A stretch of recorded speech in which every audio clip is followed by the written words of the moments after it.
Welcome to chess, ladies and gentlemen. Malika Young Park doubting saw my chess, ladies and gentlemen. I appreciate you guys very much for stopping by. Yeah, man, you guys are, you guys that have been following the action. It's been pretty exciting. It's a neck and neck battle. Like Quang Liêm and Wesley So, they keep trading off victories and draws and all that stuff. So, Lake Quang, he definitely isn't going down without swinging. And so, really it's anybody's game. They're playing the fourth game as we speak. What I have for you guys now is I have the game, the first game they played today, but I just put it down as the fourth game because it's the fourth game they played in the series, but they are in round 8. So, as always, my people in the Philippines, I will say mabuhay to you guys. Kamusta na? Masaya kong makita kang muli. Maraming salamat po sa nanonood ng aking mga video. Appreciate you guys very much. Magandang umaga, magandang hapon, magandang araw. Appreciate you guys very much for stopping by. Anybody who is coming from Vietnam, I will say Jao Mui Nui and Cam on Ban. Appreciate you guys for stopping by and taking a look. And you never know. I mean, it's anybody's game. I mean, these guys, they're definitely, in the top in the world. And so, it's a real battle. So it's definitely not one-sided at all. But yeah, man, if you guys are ready to go, I actually, for the first time ever in a video, I actually have 3 different guess the move sections because I just felt like there were just 3 very instructive spots to stop at. And so I said, man, why not just do 3 guess the moves? So I do have 3 guess the moves, but to try to make sure that we don't go too crazy long, let's go ahead and get into it and see what we have for this game. So we have d4, knight comes to f6, we have knight to f3, d5, bishop to f4. So we do have a London system going on here. So we have c5, very common move. Usually when you see a d4, you're going to see a d5. It just aims to try to break down your central pawn with the wing pawn, kind of like similar to the Sicilian defense. We have e3, knight comes to c6, we see knight b to d2, queen comes to b6. And I mean, even though they're a lot easier for me to deal with these days, these queen to b6s and queen to b3s, they tend to be very annoying to me. Because usually they kind of hit points that, since you've moved your bishop, it's a little bit hard to defend. But Wesley So doesn't worry, or Lek Huang doesn't worry about that. He just takes on c5. And then we do see queen taking b2. So as you guys can see, I mean, we pretty much just traded pawns. I mean, it's not like white lost a pawn in this situation. So we do have rook to b1. We see queen up to c3. Bishop comes to b5. And then we actually see g6. So some of you guys might be wondering, what's wrong with just taking queen takes c5? Because doesn't that just win you a pawn? It actually does. It shows that the position is better for white. But there's some very, very specific play that white has to actually go into for it not to just be, you're just down a pawn. And to be completely honest with you, I don't see it. I just really feel like this is a pawn. And it's going to be kind of hard for, white to justify them losing this pawn. So the variation that it actually gives as one of the top variations is actually castles by white. G6, A4, bishop to D7, knight to B3, knocking the queen back to B6, and then C4. And like I said, I mean, the computer does give this as a considerably better, like plus 0.6 for white. But, I mean, I just don't see it. I just feel like, I mean, you're just very legitimate as black. Yeah, you're kind of trapped a little bit with the queen, but the queen does have the ability to come back to B8. Once you get, fianchettoed or you get castled, I mean, I feel like you're going to be looking fine. So I'm not buying it, but I also am not the computer. So, I mean, I probably would end up losing against Stockfish in this. But anyway, we do see bishop to b5 and then we see g6. We have e4, which is the novelty of the game. It's a pretty nice little move, just trying to break up the center. It is trying to take advantage of this diagonal here with the bishop. So after pawn takes e4, you actually see bishop to e5. Of course, you weren't going to be going knight takes because you were just going to be looking at bishop to e5 immediately. And that's going to be cries because, you guys see the 2 pieces that are attacked here. So we do see pawn takes e4, bishop to e5, knocking the queen away. And so a lot of the situations right now that you see, especially being down a pawn as white, is, tempos that you get on the queen. But a lot of the times, if you don't put enough pressure on the queen actually just is able to escape. So we do have castles by white. And this is actually giving up the knight on f3. So Wesley So says, hey, man, gift me the knight. Pawn takes f3. We see bishop takes c6 with check. pawn takes c6, queen takes f3, and now we are very seriously eyeing this c6 pawn, and you don't really have, like, you know, the best way to kind of defend it. Also, you have to be worried about the double takes on f6, winning a pawn, attacking this rook, and then also, you know, all of your pieces are just open and ready to go. So we actually see knight to d5, and this does give away the rook on h8, but like I said, everything else wasn't looking the greatest either, because your king was about to just get blown all the way open. Like I said, if you did have a situation like this, you know, let's say the bishop came here or something like that, I mean, you're going to be looking at this, and yeah, you're going to be able to grab a pawn, you know, type deal, but you got the rook hit.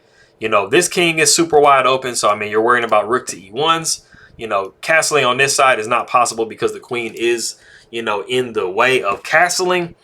And so, you know, you're just not looking the greatest. So we do see knight to d5, giving away the rook on h8. We see queen taking d2, and then we see c4. And you can't really undo the knight because you put the knight on d5 to block this, you know, this route to this pawn. So you kind of have to leave your knight there. So we do see f6, and then we have rook f to e1. And this is the first part where we come to where this actually gives black an opportunity to kind of like climb back into the game, because before, you know, like white was actually just doing like monstrously good, but now this actually has given black a great opportunity. So if you want to go ahead and pause the video and see what Wesley So finds to play in this position here, go ahead and do so. Okay, cool. So the move in this position is actually king to f7. You know, like I said, white gave black an opportunity to play this move. So you're unpinning your piece, and you know, you're up an entire piece, but you know, the white is going to actually take here. But like I said, the tempo has been given to black already. So, you know, we actually see pawn takes d5, queen takes d5, and then the queen sidesteps it with c3, just making sure that we maintain this pawn. But you know, white is down an entire pawn in this variation. If we were to go back after after f6, actually, white, you know, they really needed to take the knight here on d5. Then after queen took d5, queen coming to e3, you know, it seems like it's kind of similar, but it's just the king hasn't moved. So I mean, you still have some issues with these pieces and stuff like that, so it's just a little slightly better. So like I said, king coming to f7 is something that was really nice for Wesley So to find, just unpinning his situations on this e file, you know, you're going to be losing the knight pretty much either way, so it doesn't really matter. But pawn does take, queen takes, queen comes to c3, and then we see bishop to e6. So as you can see, black is starting to kind of unravel themselves a little bit, and then also the major issue with the situation for white is the fact that this bishop is actually like kind of trapped in the corner. So yes, you've won the rook, but you are going to be losing the bishop, and you know, you're kind of running out of pieces a little bit. So it's looking kind of iffy. So the queen comes over to e3, just trying to place a double attack on the bishop, also trying to prevent this king from going to g8. We see bishop to f5, rook b comes to d1, and then we see queen taking on a2, and this actually like gives the situation back to white. So white actually has the ability to start to try to come up here in this position. So we see h3, h5, we see queen over to f3. So, you know, we're trying to tickle this pawn again, but we're also making sure that we eye this g4 square, because we are trying to kind of rip the position open a little bit, seeing if we can maybe possibly get our bishop to escape. Because as of right now, we are even in pieces and we are up in exchange. So king comes back to g8. We actually see g4. Pawn takes g4, pawn takes g4. We see bishop down to c2, getting a tempo on the rook. And then we see rook to d7. Like I said, the tide has very much changed in white's favor. I'll be getting to that in a second. But we actually have king takes h8. And this is actually probably technically a blunder. This definitely does give the entire position over to white. And there are a few reasons why that is. But if you want to stop the video and try to guess and see what you know, white plays in this position, go ahead and do so.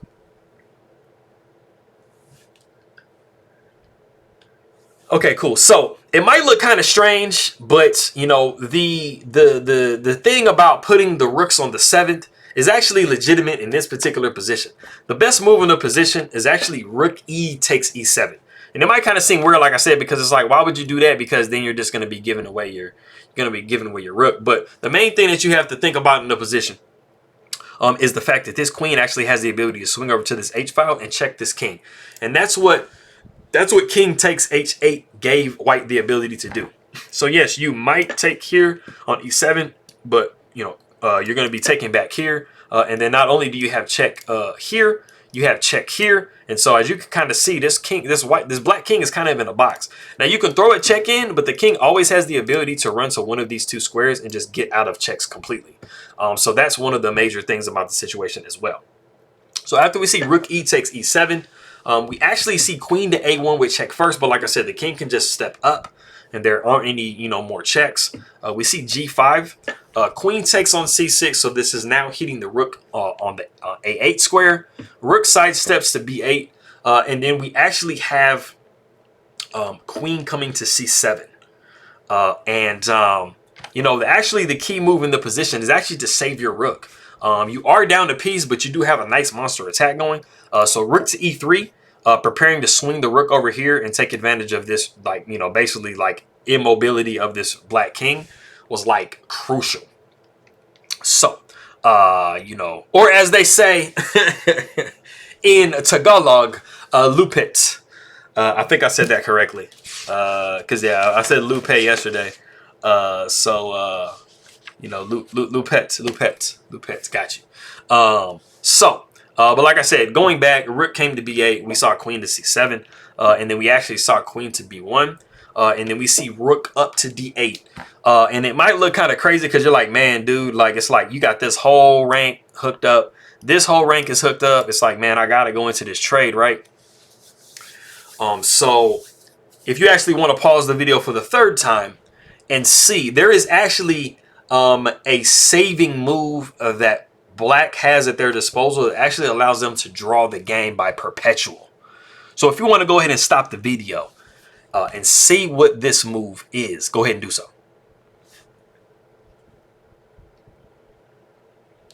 All right, cool. So what we actually saw by Wesley So in the game was actually rook takes d8. Like I said, it kind of seems like, man, there's so much pressure, I have to trade down.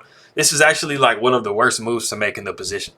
But like I said, there is a forced perpetual draw in the position that Wesley So has. And the key move is actually queen to f1.